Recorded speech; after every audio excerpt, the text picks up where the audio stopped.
فرمائے۔ آپ حضرات بخوبی جانتے ہیں کہ آج نہ صرف پاکستان میں بلکہ پوری دنیا اسلام میں حرمت قرآن کے حوالے سے تمام اہل اسلام اپنی اپنی محبتوں کا قرآن کریم کے ساتھ اظہار کر رہے ہیں۔ ہم بھی اپنے جو سلسلہ وار موضوع ہے اس سے ہٹ کر آج اللہ کے قرآن کی خدمت میں اپنی حاضری پیش کریں گے۔ یہ ہمارے ایمان کا تقاضا بھی ہے اور ہمارا مذہبی بنیادی فریضہ بھی ہے۔ ذی احتشام حاضرین، قرآن کریم اللہ کی وہ عظیم کتاب ہے جس کی کوئی ایک شان نہیں ہے، بے شمار شانیں ہیں، بے شمار عظمتیں ہیں، بے شمار عزتیں ہیں۔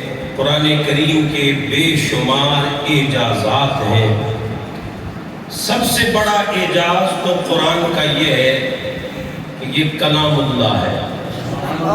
سب سے پہلا، سب سے بڑا، سب سے بنیادی اعجاز جو قرآن کا ہے وہ کیا ہے کہ قرآن اللہ کا، کہیے گا ذرا، قرآن اللہ کا کلام ہے۔ اور اللہ کا کلام ہونے کا معنی یہ ہے کہ قرآن اللہ کی صفت ہے۔ قرآن اللہ کی صفت ہے۔ نتیجہ سامنے آ گیا، نہ اللہ کو جلایا جا سکتا ہے نہ قرآن کو مٹایا جا سکتا ہے، کیونکہ یہ کلام اللہ ہے اور کلام اللہ اللہ کی صفت ہے۔ تو جس طرح اللہ ہمیشہ سے ہے، ہمیشہ رہے گا، اسی طرح اس کی ہر صفت ہمیشہ سے ہے اور ہمیشہ رہے گی۔ تو قرآن کا کلام اللہ ہونا یہ اس بات کی دلیل ہے، دشمن لاکھ کوشش کر لے، قرآن ہمیشہ سے ہے اور ہمیشہ رہے گا۔ قرآن کی پہلی شان یہ ہے کہ یہ کلام اللہ ہے، اللہ کا کلام ہے۔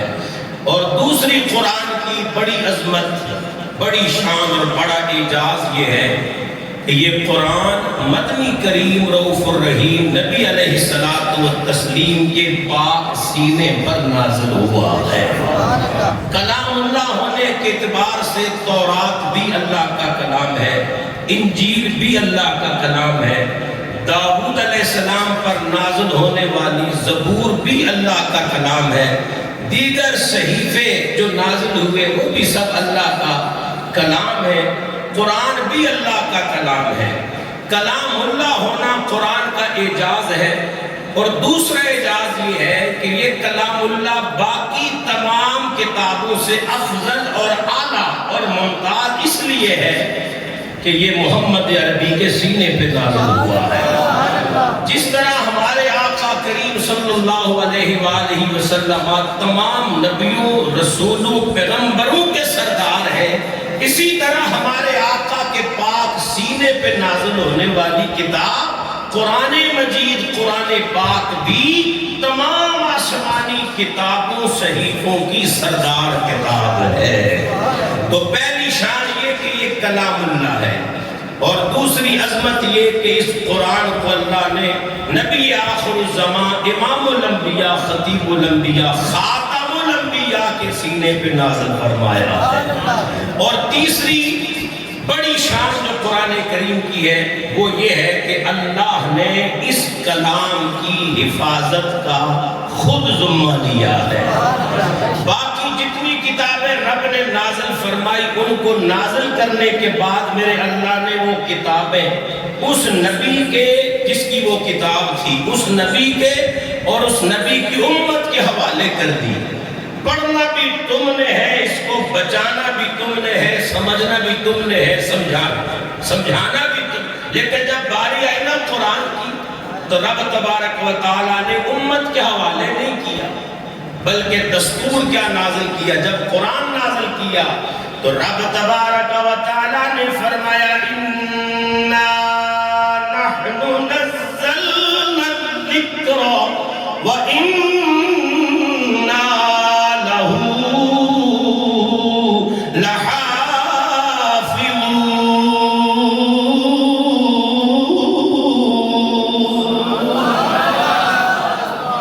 باقی جتنی کتابیں نازل فرمائی کتاب والوں کے حوالے، لیکن جب قرآن کی باری آئی فرمایا علماء، صلحاء، صوفیاء، طلباء پڑھیں گے، پڑھائیں گے، سمجھیں گے، سمجھائیں گے۔ اسے پڑھنا، پڑھانا، سمجھنا، سمجھانا، ایک دوسرے تک پہنچانا، یہ تمہارا کام ہے۔ اس کی حفاظت کرنا محمد کے رب کا کام ہے۔ اسے ہم نے نازل کیا ہے اور ہم ہی اس کے محافظ ہے۔ اِنَّا نَحْنُ نَزَّلْنَا الذِّكْرَ وَإِنَّا لَهُ لَحَافِظُونَ۔ ہم ہی اس کے محافظ ہیں اور ہم نے ہی اس ذکر کو نازل فرمایا ہے۔ اور چوتھی بڑی شان قرآن کریم کی کیا ہے کہ اللہ رب العالمین جل مجدہ الکریم نے اس قرآن کریم کی خود حفاظت فرمائی، اور حفاظت اس طرح فرمائی کہ اس قرآن کریم کو مصطفیٰ کریم علیہ السلام کی امت کے سینوں میں اتار دیا ہے۔ یعنی کوئی آسمانی کتاب سینہ بسینہ منتقل نہیں ہوئی ہے، کتاب کی صورت میں نازل ہوئی ہے۔ ایک قرآن ہی ہے جو مصطفیٰ کریم علیہ السلام کے سینہ اقدس پہ نازل ہوا۔ وَإِنَّهُ نَزَّلَهُ عَلَىٰ قَلْبِكَ، اے محمد ہم نے آپ کے قلب اقدس پہ اس کتاب کو نازل کیا۔ تو میں نے عالم تصور میں عرض کیا کہ اللہ تو نے مصطفیٰ کریم علیہ السلام کے قلب اقدس پہ اس قرآن کو کیوں نازل کیا؟ فرمایا معاملہ ہی دل کا ہے۔ یا اللہ کیا مانا؟ فرمایا میں نے محمد کے دل کو دے دیا ہے، اب جس دل کو محمد کا دل پسند کرے گا میرا نبی اسے قرآن کا فیض عطا فرما دے۔ یہ حضور علیہ تحیت الثنا کے قلب اقدس سے آگے سینہ بسینہ قرآن منتقل ہوتا ہوا آج امت تک پہنچا ہے۔ تو قرآن کا یہ اعجاز ہے کہ قرآن سینوں میں محفوظ ہے، سینوں میں محفوظ ہے۔ قرآن کی حفاظت کا ذمہ میرے رب نے خود لیا ہے۔ اور پھر قرآن کا ایک اعجاز یہ بھی ہے، جس نے نازل کیا اس نے خود اعلان کر دیا۔ رب تبارک و تعالیٰ نے فرمایا الف لام میم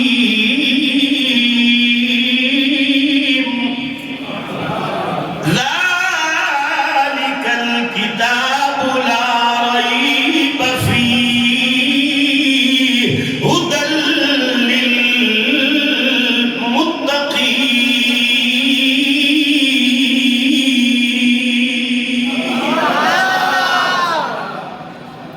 فرماتا ہے لا ریب فیہ، یہ وہ کتاب ہے عظمت والی جس میں شک کی گنجائش نہیں ہے۔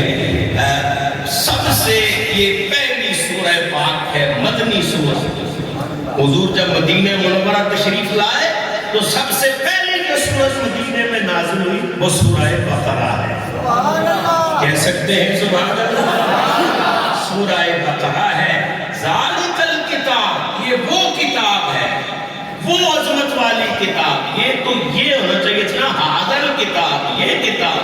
تو رب نے فرمایا وہ کتاب ہے۔ یہ وہ کیوں فرمایا؟ علماء نے فرمایا رب نے اپنے محبوب سے وعدہ کر رکھا تھا کہ میرے محبوب میں تجھے ایک ایسی عظیم کتاب عطا کروں گا۔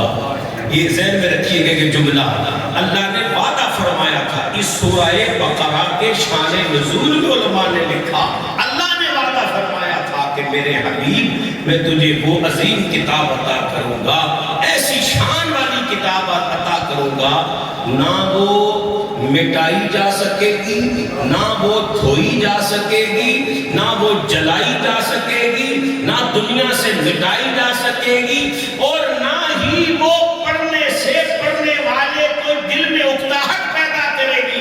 جو جتنا پڑھے گا اتنا شوق ابھر کے سامنے آئے گا، جو جتنا مٹانا چاہے گا وہ کتاب اتنی ہی بلند ہوتی جائے گی، اور جو زمانہ پرانا ہوتا جائے گا عظمت چلی جائے گی. زمانہ پرانا ہو جائے گا پر کتاب پرانی نہیں ہوگی. جلانے والے جل جائیں گے پر اس کتاب کی عظمت دن بہ دن سورج دوپہر کے سورج کی طرح روشن رہے گی. زمانہ کتاب کو نیچا دکھانا چاہے گا پر کتاب بلند سے بلند تر ہوتی جائے گی. اللہ نے اپنے حبیب سے وعدہ کیا کہ ایسی کتاب میں محبوب تجھے عطا کروں گا. پھر جب یہ سورہ پاک عطا کی اور یہ آیت نازل فرمائی ذالک الکتاب، وہ کتاب محبوب یہ وہ کتاب ہے. اگر آپ کو پچھلے جملے میرے یاد ہیں تو اب میرا ترجمہ آپ کو سمجھ میں آ جائے گا. محبوب یہ وہ کتاب ہے. اب ان بریکٹ میں کہوں گا یہ وہ کتاب ہے سونیا جنہیں تیرے در وعدے نہیں سی کیتے میں. یہ وہ کتاب ہے جس میں شک کی کوئی گنجائش نہیں ہے، جس میں کمی بیشی کا کوئی امکان نہیں ہے. کریم رؤوف الرحیم نبی علیہ السلام کے غلاموں، قرآن کریم وہ عظیم کتاب ہے جس کی حفاظت کا ذمہ میرے رب نے لیا، جس میں شک و شبہ کی کوئی گنجائش میرے رب نے نہیں چھوڑی ہے. حضرت امام شافعی رحمت اللہ تعالی علیہ کائنات کے اندر جتنی بھی کتابیں آج تک لکھی گئی ہیں یا لکھی جاتی رہے گی، پڑھی جا رہی ہے یا پڑھی جائے گی، بڑے بڑے علماء نے لکھی، بڑے بڑے ائمہ نے لکھی، لیکن کوئی یہ دعوے سے نہیں کہہ سکتا کہ میری کتاب میں شک و شبہ کی گنجائش نہیں ہے، کوئی کمی بیشی نہیں ہے. چنانچہ امام شافعی رحمت اللہ علیہ نے کتاب لکھی، اس کا نام رکھا الرسالہ. الرسالہ کتاب لکھی. لکھنے کے بعد اپنے شاگرد کو سامنے بٹھا کے فرمایا اسے ذرا پڑھو.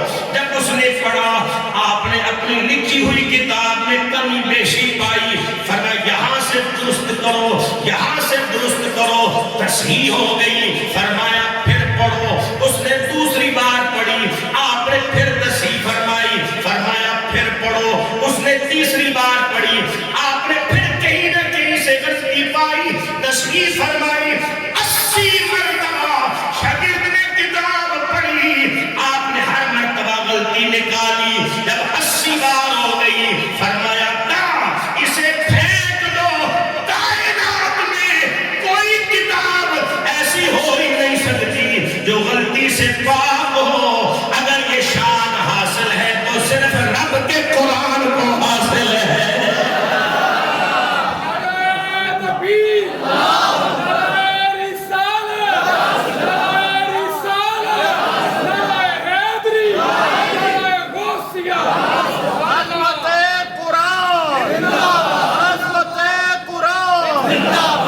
یہ معنی ہے ذالک الکتاب لا ریب فیہ، کوئی شک نہیں ہے.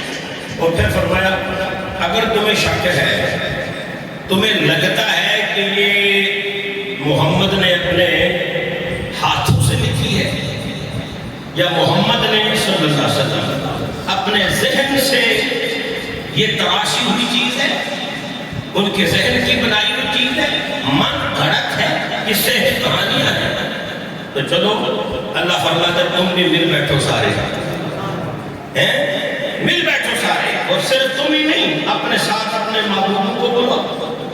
اور صرف معبود ہی نہیں، فرمایا سارے جنات کو بھی بلا. اور مکہ والوں صرف تم نہیں، صرف عجم اور عرب والے نہیں، فرمایا قل ان اجتمعت الانس والجن، جتنے جنات ہیں جتنے انسان ہیں، اللہ فرماتا سارے اکٹھے ہو جاؤ، سارے مل بیٹھو، اپنے مددگاروں کو بھی بلا لو. یا اللہ آخر تو چاہتا کیا ہے؟ فرمایا میں چاہتا ہوں تمہیں محمد کے قرآن میں شک کیا نہ لو، پھر تم لے آؤ محمد کے قرآن جیسا ہی قرآن. میں آپ کو قرآن کا چیلنج قرآن کی زبان میں سنانا چاہتا ہوں. مجھے یقین ہے سن کر تو آپ سبحان اللہ کہیں گے ایک بار پہلے بھی سبحان اللہ.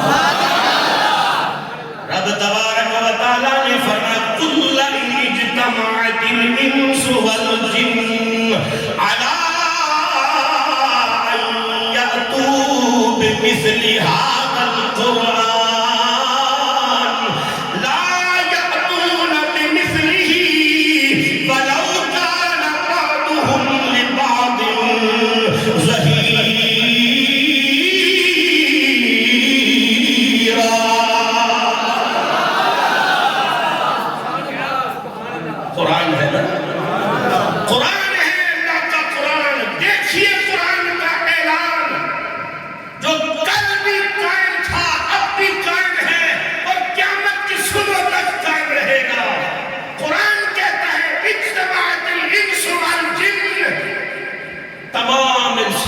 جنات مجتمع ہو جاؤ، اکٹھے ہو جاؤ.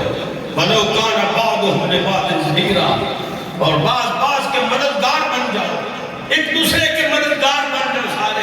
سارے مل کر سر توڑ کوشش کرو، اپنی پوری ہمت کے ساتھ، پوری توانائی کے ساتھ، ساری طاقتیں انسانوں کی اور جنات کی سب اکٹھی ہو جاؤ. اور کیا کرو؟ الا ان یاتوا بمثل ھذا القرآن، محمد کے قرآن جیسا قرآن لے آؤ. کہہ سکتے ہو سبحان اللہ؟ لے آؤ محمد کے قرآن جیسا قرآن. اعلان ہو گیا، چیلنج ہو گیا. لے آؤ، اگر سچے ہو تو لے آؤ. لیکن کیا ہے؟ زبانیں گنگ ہیں، فضا خاموش ہے، سناٹا ہے. قرآن پھر بولا. اچھا، قرآن جیسا قرآن لانا مشکل ہے. چلو ہم چیلنج آسان کر دیتے ہیں، چیلنج کو آسان کر دیں. قرآن 30 سپارے ہیں، 6666 آیات ہیں با اختلاف. قرآن اتنا بڑا ہے، اتنا ضخیم کتاب ہے، قرآن نہیں لا سکتے. رب تبارک و تعالیٰ نے دوسرا چیلنج دیا. کہہ سکتے ہو سبحان اللہ؟ رب تبارک و تعالیٰ نے قرآن میں فرمایا ام یقولون افترا قل فاتوا بعشر سور مثلہ وادعوا من استطعتم مفترا وادعوا من استطعتم بسورۃ مثلہ. قرآن کریم نے کہا اگر تمہیں پورا قرآن بنانے کی، قرآن جیسی کتاب بنانے کی طاقت نہیں ہے، وسعت نہیں ہے، استطاعت نہیں ہے، لو پھر سارا قرآن نہ صحیح. قل فاتوا بعشر سور مثلہ وادعوا من استطعتم من دونہ ان کنتم صادقین.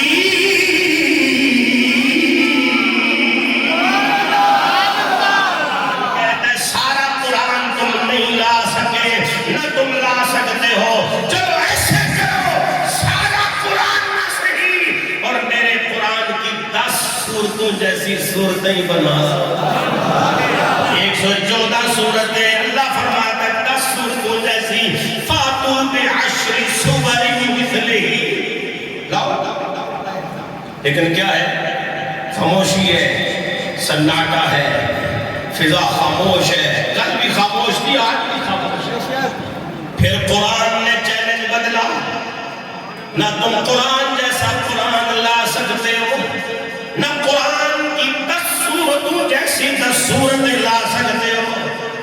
اب قرآن نے چیلنج بدلا. قرآن کہتا ہے وَإِن كُنتُمْ فِي رَيْبٍ مِّمَّا نَزَّلْنَا عَلَىٰ عَبْدِنَا فَأْتُوا بِسُورَةٍ مِّن مِّثْلِهِ وَادْعُوا شُهَدَاءَكُم مِّن دُونِ اللَّهِ إِن كُنتُمْ صَادِقِينَ.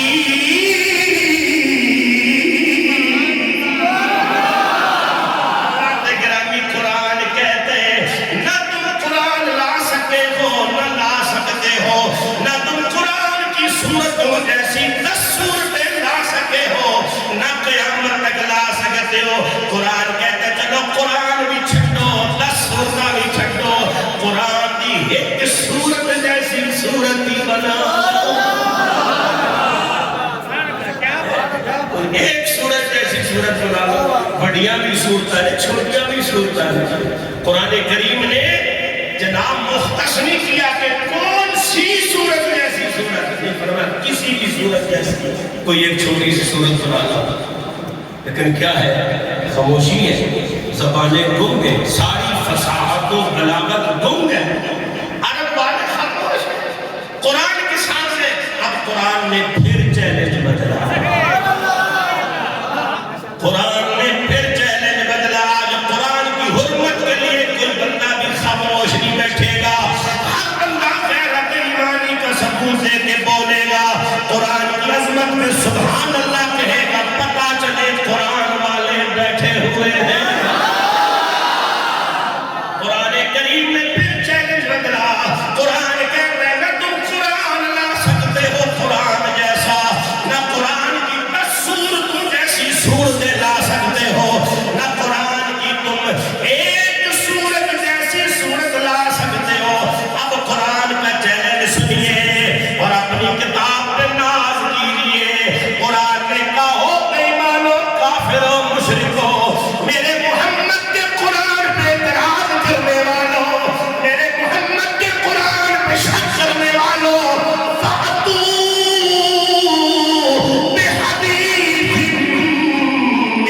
إن كنتم صادقين.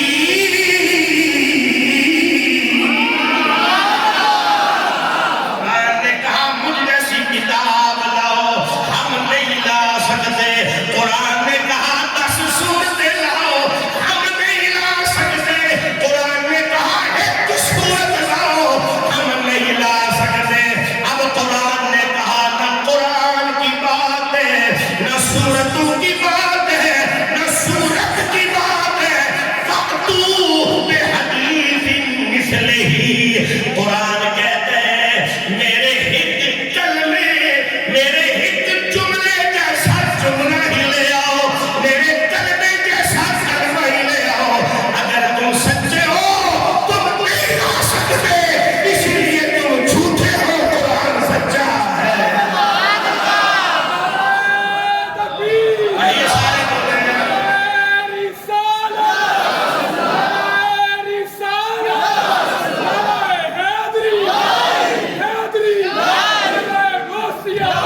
تیرے آگے یوں ہے دبے لچے فصحا عرب کے بڑے. ہمارے نا درس نظامی کے اندر ایک کتاب پڑھائی جاتی ہے، المعلقات السبع، 7 معلقات. یہ عربی ادب کی بڑی بہترین کتاب ہے. جی ہاں، اس میں عربی ادب ہے 7 معلقات، یعنی 7 بہترین قصیدے. یہ کب لکھے گئے تھے؟ یہ اس دور میں کریم نبی علیہ السلام نے جب اعلان نبوت فرمایا تو اس دور میں عرب والے کیا کرتے تھے؟ کیونکہ یہ صاحب لسان لوگ تھے، صاحب زبان لوگ تھے، فصاحت و بلاغت ان پہ ناز کرتی تھی، اپنے آپ کو فصیح و بلیغ اہل زبان سمجھتے تھے، دنیا کو گونگا سمجھتے تھے. تو یہ فصیح و بلیغ لوگ جو تھے اپنی پوری محنت نچوڑ لکھتے تھے، اور لکھنے کے بعد اس کو کعبے کی دیوار پہ لٹکا دیتے تھے. لوگ پڑھتے تھے، داد تاثیر دیتے تھے. اور جب کوئی ایک شاعر اپنا کلام لکھتا تو بعض دفعہ تو یوں ہوتا کہ اسی دن ہی کوئی دوسرا آتا اس سے بہتر لکھ کے چلا جاتا. بعض دفعہ 2 دن ایسے ہی لٹکا رہتا، تیسرے دن جواب آتا. ایسے 7 بہترین قصیدے اس دور کے 7 مہینے تک مکے کی کعبے کی دیوار کے ساتھ لٹکتے رہے. کتنا عرصہ؟ 7 مہینے. 7 قصیدے تھے جن کا جواب بھی کوئی نہیں تھا. 7 قصیدے لٹکتے رہے 7 مہینے. ادھر میرے مصطفیٰ کریم کے سینہ پاک پہ سورۃ الکوثر نازل ہو گئی. سورۃ الکوثر نازل ہو گئی. یہ 7 قصیدے 7 مہینے تک لٹکتے رہے. سورۃ الکوثر نازل ہوئی، میرے کریم نے صحابہ کو سنائی. صدیق اکبر کھڑے ہو گئے، عرض کرتے حضور اگر اجازت دے تو میں بھی کسی پتے کسی چمڑے پر سورۃ کوثر لکھ کے یہ 7 جو قصیدے لٹک رہے ہیں 8ویں جگہ پہ میں نہ لٹکا کے آ جاؤں. حضرات گرامی قدر، قرآن کریم کی فصاحت دیکھیے، بلاغت دیکھیے. میرے کریم نبی علیہ السلام کے سینہ پاک میں سورۃ الکوثر نازل ہو گئی. صدیق پاک اٹھتے ہیں، سورۃ الکوثر کو کاتبان وحی سے لکھوا کے حرم شریف کے اندر کعبہ معظمہ کی دیوار کے ساتھ لٹکا دیتے ہیں. 7 قصیدے ایک پاسے، محمد عربی کا قرآن ایک پاسے. حضرات گرامی دن گزر گئے، مہینے گزر گئے، بڑا طویل وقت گزر گیا، کوئی جواب کسی کو نہ آیا. پیدا کرنے والے رب کی قسم ہے سارے شعراء اکٹھے ہوتے، جب سورج نکلتا بیٹھ کے دیکھتے، بار بار پڑھتے، سوچتے، سمجھتے کیسی کلام ہے، کیسا رب ہے، کیسا حسن ہے، کیسی کلام ہے. آخر جواب کیا لکھنا ہے کسی کی سمجھ میں کچھ نہ آتا. جب شام ہوتی گھروں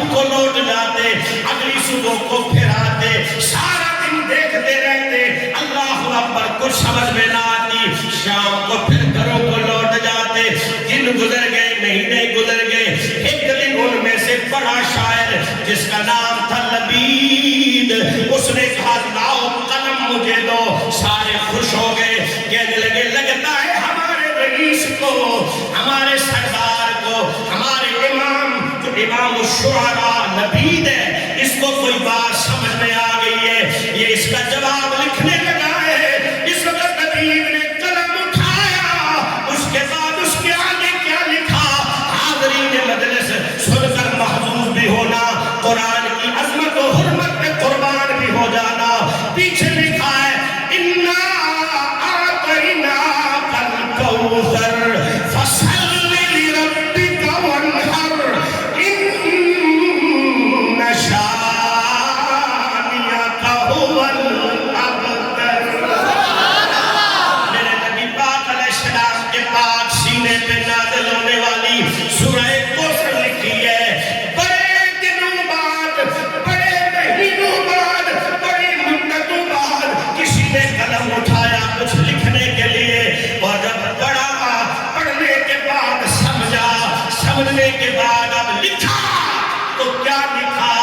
لکھا تھا اِنَّا أَعْطَيْنَاكَ الْكَوْثَرَ فَصَلِّ لِرَبِّكَ وَانْحَرْ إِنَّ شَانِئَكَ هُوَ الْأَبْتَرُ۔ شاعران سردار نے اب یہ لکھیا مَا هَذَا كَلَامُ الْبَشَرِ، کہ میں تو یہی سمجھا ہوں او لوگو، یہ جو لکھیا ہے یہ کسی بشر کا کلام ہو ہی نہیں سکتا۔ تیرے آگے یوں ہے دبے لچے فصحا عرب کے بڑے بڑے، تیرے آگے یوں ہے دبے لچے فصحا عرب کے بڑے بڑے، کوئی جانے منہ میں زبان نہیں بلکہ جسم میں جان نہیں۔ ایک باری کھول کے سارے بادل سبحان اللہ، آج قرآن کی حرمت میں سارے قربان ہو گئے، ایک باری کھول کے کھول سبحان اللہ۔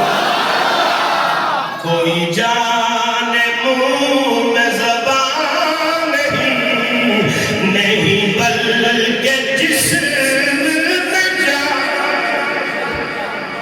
لاجواب ہو گئے، انج کہلے گنگے ہو گئے۔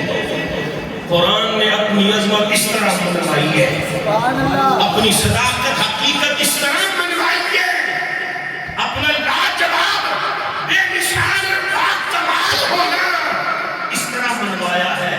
خدا کی قسم کفر کے جسم سے جان ہی نکل گئی، کفر کے جسم سے انہاں دے جسموں سے جان نکل گئی، تے ساڈے جسموں سے جان پہ گئی، تے جے پئیے تے سبحان اللہ کو قرآن حرمت قرآن پہ سبحان اللہ۔ میں بتا دیتا ہوں آپ کو، جب میں کہوں گا حرمت قرآن پہ، آپ نے کہنا ہے جان بھی قربان، حرمت قرآن پہ جان بھی قربان ہے۔ ایک ایک بچہ دیکھ رہے ہیں، ایک بابا دیکھ رہے ہیں، ایک جوان دیکھ رہے ہیں کہ کیڑا بندہ قرآن پہ قربان ہونا جذبہ رکھتا ہے۔ حرمت قرآن پہ جان بھی قربان ہے، عزت قرآن پہ جان بھی قربان ہے، عظمت قرآن پہ جان بھی قربان ہے، عزت قرآن پہ جان بھی قربان ہے، عظمت قرآن پہ جان بھی قربان ہے۔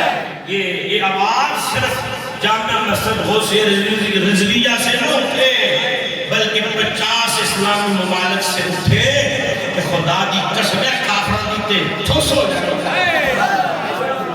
اور انشاءاللہ آواز اٹھ رہی ہے، اللہ کا کرم ہے، قرآن کا ماننے ہے، قرآن تیری عظمت کو سلام ہو، قرآن تیری صداقت کو سلام ہو۔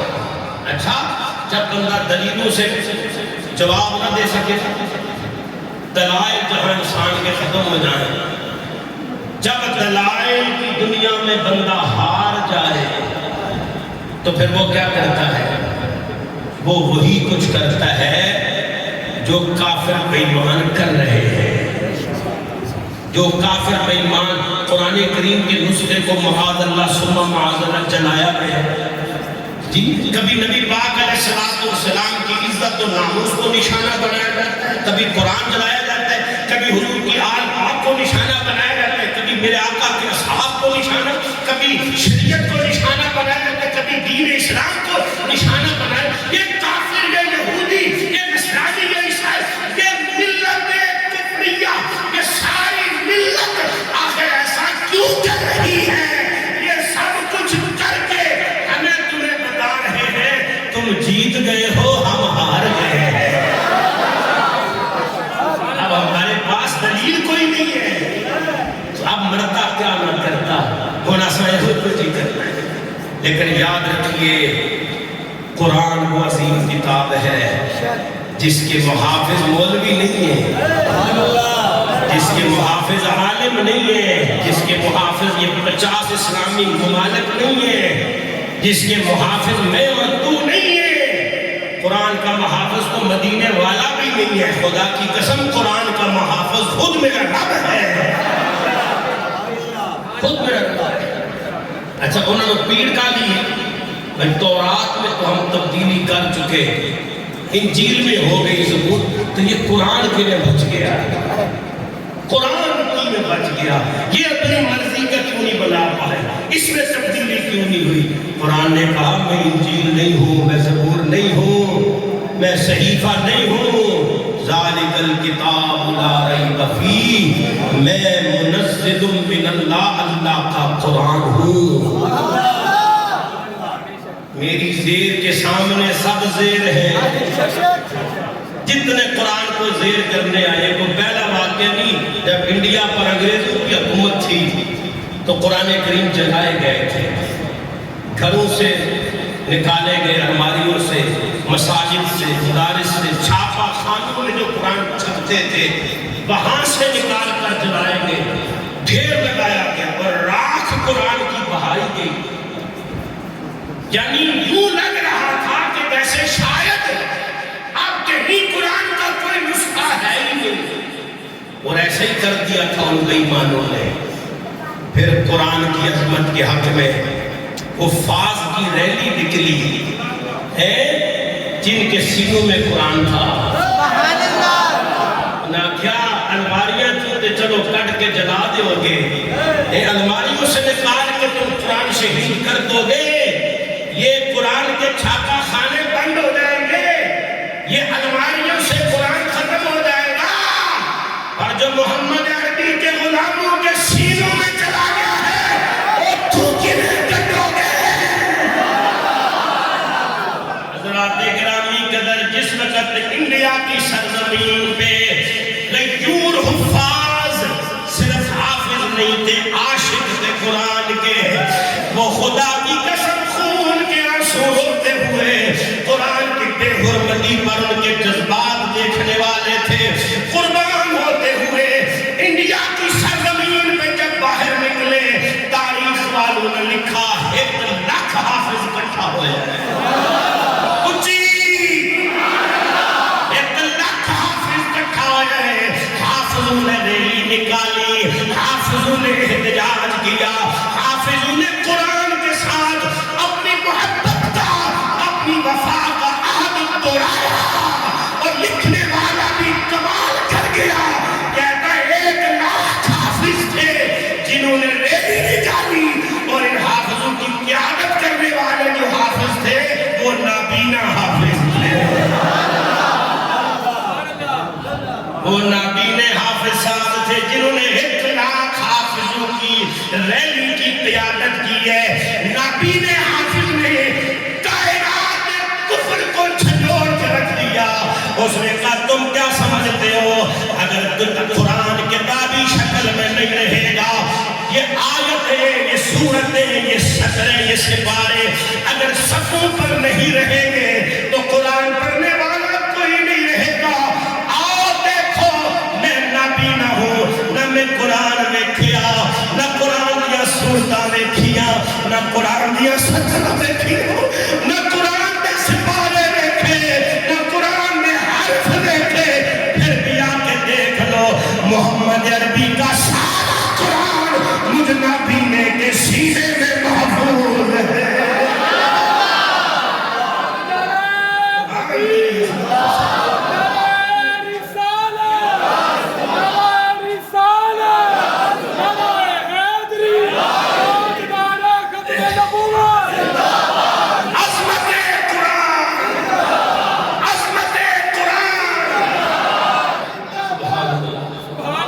میرے خیال میں اب تو آپ کو قرآن کے لیے جگانے کی ضرورت نہیں ہے. جنہ وڈا واقعہ ہو گیا ہے نیندہ تے حرام ہو جانی چاہیے لیکن نہیں ہمیں حضرات سوچنے کی بات یہ وہ تو ہے ہی بے ایمان یار کافر ہے وہ تو قرآن میں مرتے ہی. انہوں نے جو قرآن کے ساتھ سلوک کیا وہ تو کیا لیکن ہم تو ماننے والے ہیں. ہمیں ناز ہے کہ ہم قرآن والے ہیں لیکن ہم قرآن سے کیا سلوک کر رہے ہیں کبھی یہ بھی نوٹ فرمایا حضرت آپ. اگر میں پوچھوں کہ آج کتنے دوستوں نے قرآن کی تلاوت کی ہے زیارت کی ہاتھ نہیں کھڑے کرا. ویسے ہی پوچھ لو کہ کتنے لوگ ہیں جنہوں نے قرآن کی آج زیارت کی ہے تلاوت کی ہے. یقین کیجیے شرم سے ہمارا سر جھک جائے. اس لیے ہمیں خود اپنے حال پہ بھی غور کرنی ہے. درس قرآن اگر ہم نے نہ بھلایا ہوتا یہ زمانہ نہ زمانے نے. اچھا خلیفہ مامون الرشید اس کے دربار میں علمی مجلس لگتی تھی. اس وقت بادشاہوں کے دربار میں کبھی کبھی ایسے ہوتا علمی مجلس لگتی تھی جس میں ہر مذہب ہر فرقے کا بندہ عالم شامل ہوتا. علمی مجلس لگی دربار سجا علماء آئے حفاظ آئے بڑے بڑے محدث آئے مفسر آئے زمانے کے امام آئے بڑے بڑے لوگ آئے. ہندوؤں کی نمائندگی بھی کی گئی یہودیوں کی بھی کی گئی انگریز کی بھی کی گئی. ایک کرسچن انگریز ڈاکٹر بڑا نفیس لباس پہنے ہوئے بڑا صاف ستھرا معطر ہو کے وہ بھی شامل ہوا. اس نے بڑے دراز دیے. خلیفہ مامون الرشید نے اس کو اسلام کی دعوت دی. اس نے کہا میں تو بھائی اسلام نہیں قبول کروں گا. توجہ ہے حضرات بیٹھے ہو خلیفہ نے کہا بھائی تو کیوں نہیں اسلام قبول کرے گا. اس نے کہا بھائی میں عیسائی ہوں میرا باپ عیسائی میرا دادا عیسائی خاندان ہی سارا عیسائی ہے میں باپ دادے کا دین کیسے چھوڑ دوں یہ نہیں ہو سکتا. خلیفہ مامون الرشید نے کہا بھائی جو میرا حق تھا میں نے ادا کر دیا. وما توفیقی الا باللہ اب یہ توفیق میرے اللہ نے عطا فرمانی. تو جی یہ اجلاس ختم ہو گیا. پورا سال بعد پھر مجلس لگی علمی مجلس لگی. سال کے بعد جب مجلس لگی توجہ ہے جب مجلس لگی اپنے آئے بیگانے آئے تو وہی انگریز ڈاکٹر بھی آیا. سر پہ ٹوپی تھی چہرے پہ داڑھی. سنت رسول چہرے پہ سجا کے بیٹھا ہے. خلیفہ مامون الرشید نے پوچھا میں نے تجھے بھرے دربار میں دعوت دی تھی تو نے صاف انکار کر دیا تھا کہ میں وہ مذہب نہیں چھوڑ سکتا جو میرے باپ دادے کا مذہب ہے. لگتا ہے تو نے اسلام قبول کر لیا. تیرا حلیہ بتا رہا ہے. الحمدللہ مسلمان کی پہچان ہوتی ہے نا. بتانے سے بھی پتا چلتا کہ مسلمان ہے. مسلمان کے انداز بتا دیتے ہیں محمد عربی کا غلام. اس نے کہا تیرے انداز بتا رہے ہیں تو نے میرے یار کا کلمہ پڑھ لیا ہے تو نے محمد عربی کا کلمہ پڑھ لیا ہے پر بتا تو صحیح ہوا کیسے. اب وہ انگریز ڈاکٹر کیا کہتے ہیں وہ کہتے ہیں کہ میرے دل میں آیا رائٹر تھا پڑھا لکھا بندہ تھا. اس نے کہا میرے دل میں آیا کہ میں تھوڑی تحقیق کروں آسمانی کتابوں. تو کہتے ہیں میں نے تورات لکھی. ایک نسخہ لکھا تورات کا اپنے ہاتھ سے دوسرا لکھا تیسرا لکھا اور ان تینوں میں نے فرق کر دیا. پہلی میں کچھ لکھ دیا، دوسری میں کچھ اور لکھ دیا، تیسری میں کچھ اور لکھ دیا، اور میں وہ تینوں نسخے لے کے تورات کے یہودیوں کے پاس چلا گیا۔ میں انہوں نے پیش کر کے دی، انہوں نے دیکھا، انہوں نے مجھے داد ڈالا اور کہنے لگے ٹھیک ہے، ہم اسے اپنی لائبریری میں رکھ لیں گے، یہ پڑھی جائے گی، آگے بکے گی۔ کہتا پھر انجیل کی باری آئی، میں نے انجیل پکڑی، اس کے میں نے 3 نسخے لکھے اور تینوں میں نے کمی بیشی کر دی، کہیں زبر لگا دی، کہیں زیر لگا دی، کہیں کچھ لکھ دیا، کہیں کچھ لکھ دیا، بھئی رد و بدل کر کے تو میں نے عیسائیوں کو پیش کی، انہوں نے دیکھا، انہوں نے اس کو قبول کر لیا۔ کہتے پھر میں نے قرآن کریم پکڑا اور میں نے قرآن کے بھی 3 نسخے لکھے، کسی میں نے زبر لگا دی، کہیں پر اسی جملے کے نیچے زیر لگا دی، کہیں پر شد لگا دی، یعنی قرآن میں نے گڑبڑ کر دی، رد و بدل کر دیا، شد کو مات زیر و زبر میں تبدیلی کر دی، اور میں مسلمانوں کے پاس لے کے گیا کہ جی میں نے یہ قرآن لکھا ہے، میرا شوق تھا، تو آپ ذرا اسے اپنی لائبریری میں رکھ دیں تاکہ لوگ تلاوت کریں، پڑھیں، مجھے ثواب ہو۔ میں نے کہا نہیں، ایسا نہیں ہوگا، ہمارا بورڈ بیٹھے گا، پہلے اس کی ہم تحقیق کریں گے۔ کہا جی پھر کیا ہوگا؟ کہا جی تحقیق کے بعد تحقیق کرنے والے تصدیق کریں گے، اور تصدیق کے بعد پھر جو ہے اس کتاب کو عام کیا جائے گا۔ اس نے کہا کتنا ٹائم لگے گا؟ انہوں نے کہا جی ہفتہ لگے گا۔ وہ جی کہتے ہیں ہفتے کے بعد جب میں گیا تو میں نے دروازہ کھولا، جب انہوں نے میرے لیے دروازہ کھولا لائبریری کا، میں اندر داخل ہوا تو وہ سب کے سب لوگ کھڑے تھے، ان کی آنکھوں میں خون تھا، کہنے لگے آنے والے پتا تو ہے تیرا مذہب کیا ہے؟ اس نے کہا میں عیسائی ہوں۔ کہا اگر تو اہل کتاب میں سے نہ ہوتا ہم تجھے قتل کر دیتے، تو نے قرآن میں رد و بدل کیا ہے، تو نے قرآن میں تحریف کی ہے، تو نے قرآن کی زیر و زبر میں تبدیلی کی ہے، تو نے قرآن میں رد و بدل کیا ہے۔ وہ کہتا ہے تم مجھے قتل نہ کرو، میں ہاتھ اٹھاتا ہوں اور ابھی محمد عربی کا کلمہ پڑھتا ہوں، میں سمجھ گیا ہوں قرآن میں سچی کتاب ہے اور اس کی حفاظت کا ذمہ خود اللہ نے لیا ہوں۔ کہیے سبحان اللہ۔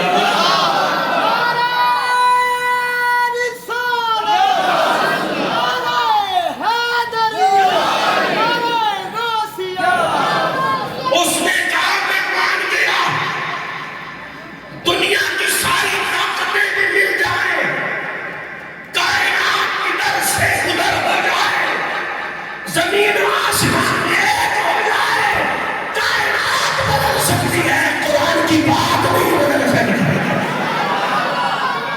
لاطین عالم اپنی جگہ ہے، پر مدینے کا سلطان، سارے پڑھیں گے، لاطین عالم اپنی جگہ، مدینے کا سلطان اپنی جگہ ہے، بدلتی رہی آسمانی کتابیں، بدلتی رہی آسمانی کتابیں، محمد کا قرآن اپنی جگہ، محمد کا قرآن، محمد کا قرآن، بدلتی رہی آسمانی کتابیں، بدلتی رہی آسمانی کتابیں، محمد کا قرآن، محمد کا قرآن۔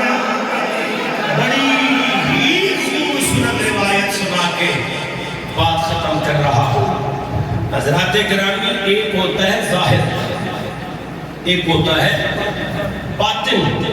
ہر چیز کا ایک ظاہر ہوتا ہے، ایک باطن ہوتا ہے۔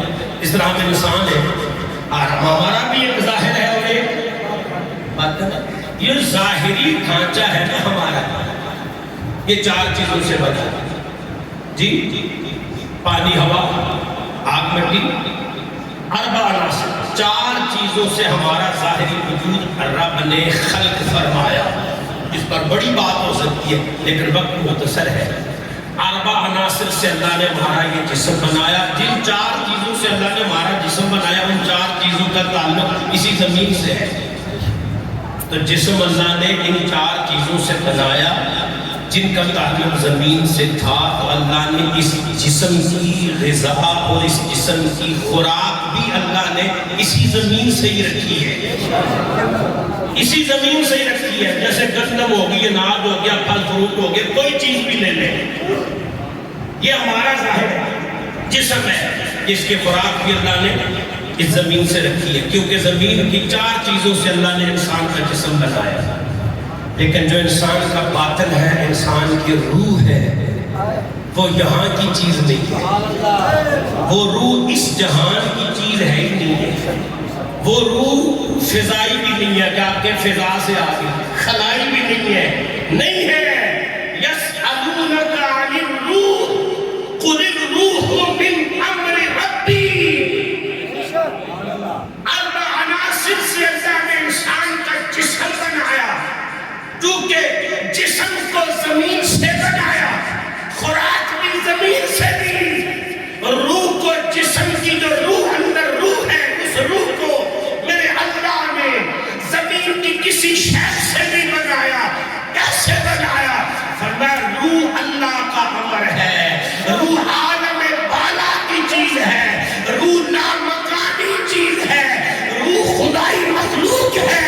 اس لیے فرمایا جسم کے لیے خوراک زمینی ہوگی، روح کے لیے خوراک بھی آسمانی ہوگی۔ یا اللہ وہ روح کی خوراک کیا ہے؟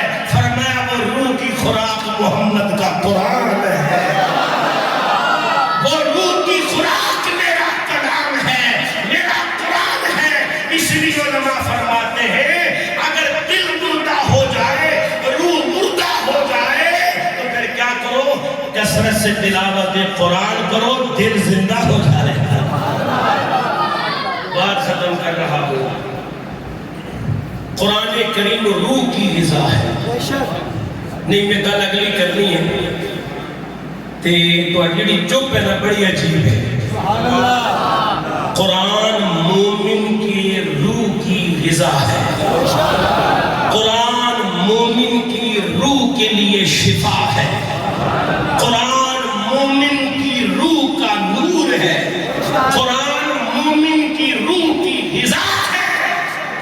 اور عقلی حدیث سے ثابت کر رہا ہوں، قرآن صرف روح کی غذا نہیں ہے، قرآن خود روح ہے، قرآن خود روح ہے، روح کائنات قرآن ہے۔ میں دلیل میں حدیث دے رہا ہوں، جب تک قرآن دنیا میں رہے گا قیامت، اچھی بولو قیامت، ہم جس کارج قرآن کی تلاوت نہ ہوتی ہوئے، قرآن کا نسخہ نہ ہوئے، اس کا جا کے پوچھو خدا دی قسم ہے قیامت آئی بیٹھی۔ یہ بالکل واضح بات ہے، اور جہاں روز قرآن کھلتا ہو اس گھر کی بھی ذرا نظارے کرو جاتا ہے۔ آج قرآن اچھا جسم سے روح نکل گئی، پامی چودری سوتے، پامی جاٹ سوتے، پاٹ سو جو بھی سو، اب روح گئی، آپ بیکار ہو گئے، جسم بے جان ہو گیا۔ پہلے انسان تھے، اب مردہ کہلاتے ہیں، میت کے سارا دار و مدار کس پہ ہے؟ روح پہ ہے۔ میرے کریم نبی علیہ السلام نے فرمایا قرب قیامت 2 کام بڑے عجیب ہوں گے، 2 کام بڑے عجیب ہوں گے۔ صحابہ کرتے ہیں یا رسول اللہ وہ کیا؟ ہمیں پہلا کام یہ ہوگا، عرب والے رات کو سو کے جب صبح اٹھیں گے تو کعبہ غائب ہو چکا ہوگا، کعبہ غائب ہو چکا ہوگا، بیت اللہ انہیں نظر نہیں آئے گا، کدھر جائے گا؟ اللہ کعبے کو قرب قیامت آسمانوں میں اٹھا دے گا، کعبہ اٹھا لیا جائے گا۔ پہلا کام جو بڑا عجیب ہوگا قرب قیامت وہ یہ ہوگا کہ کعبہ اٹھا دیا جائے گا، اور دوسرا کام یہ ہوگا کہ جب لوگ قرآن کھولیں گے، قرآن تو ہوگا، قرآن کے ورق تو ہوں گے، لیکن قرآن کے حروف اللہ آسمانوں پہ اٹھا لے گا۔ ورقے صاف ہوں گے، صحیفے صاف ہوں گے، صفحے صاف ہوں گے، سارا قرآن کاغذ کاغذ نظر آئے گا۔ نہ آیت ہے، نہ سورت ہے، نہ سپارہ ہے، نہ نشان ہے، نہ جملہ ہے، نہ کلمہ ہے۔ فرمایا قرآن کے حروف بھی اللہ اٹھا لے گا۔ کیوں؟ یہ حرمت قرآن ہے، یہ حرمت قرآن۔ قرآن کے حروف بھی اللہ اٹھا لے گا، کعبے کو بھی اٹھا لے گا۔ میں نے عرض کیا کہ قرآن روح ہے کائنات کی۔